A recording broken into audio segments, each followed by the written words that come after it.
Alright, hey guys, Marshall Fike here, and I'm going to be doing a ranking of the Harry Potter books.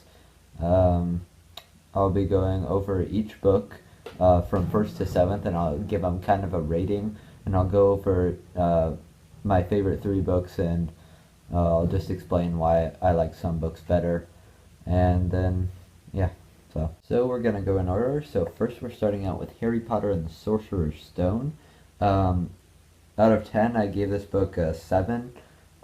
Mainly, it was one of my least favorite books because it was really an intro book and didn't really give a lot of insight into the rest of the series, which I really like the darker turn of the series, as you'll see in some of my other ratings of the books.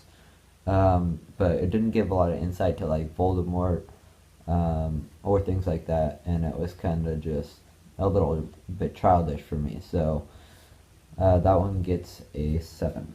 Alright, book number 2, obviously Harry Potter and the Chamber of Secrets. This book got a 6.5. Again, with this book, didn't really provide a lot of insight. It kind of was an intro to the series, and I don't know, it seemed a little too light to be the Chamber of Secrets because it's all dark and, you know, Tom Riddle, but it just seemed a little too childish, again, like the Sorcerer's Stone, so yeah. So next is Harry Potter and the Prisoner of Azkaban, the third book in the series. This one gets a 10. Easily my favorite book in the series. It's just written at such a good pace and has plot twists, and it feels like J.K. Rowling was a goddess when she wrote this book. And I have an orgasm when I read this book all the time. I'm just like, oh. I just keep reading it. It's so good. So that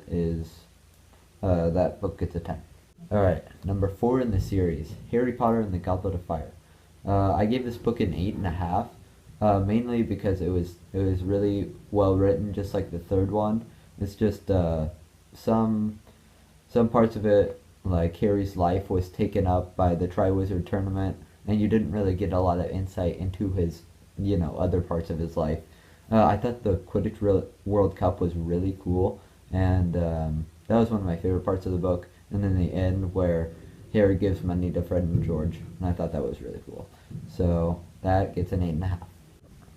Next book is number 5, Harry Potter and the Order of the Phoenix.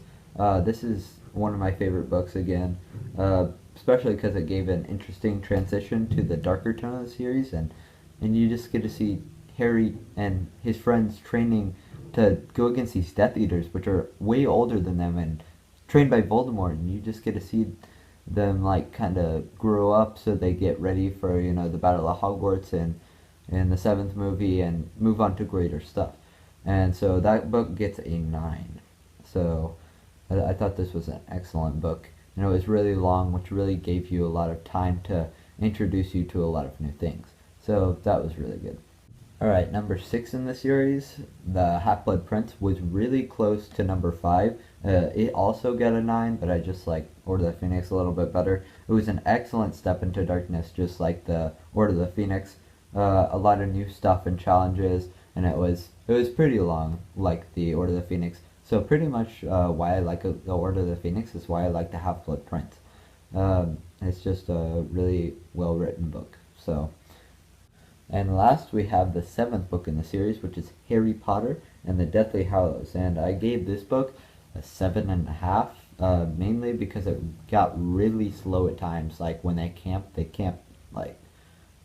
a lot, and yeah.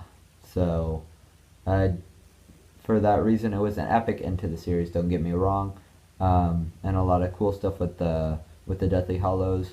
But it was just a little bit slow and a little bit long, and didn't give you a whole lot of new things like, the Order of the Phoenix and Half-Blood Prince were pretty long like this one, but it just gave a lot more new stuff, and this one was just old stuff.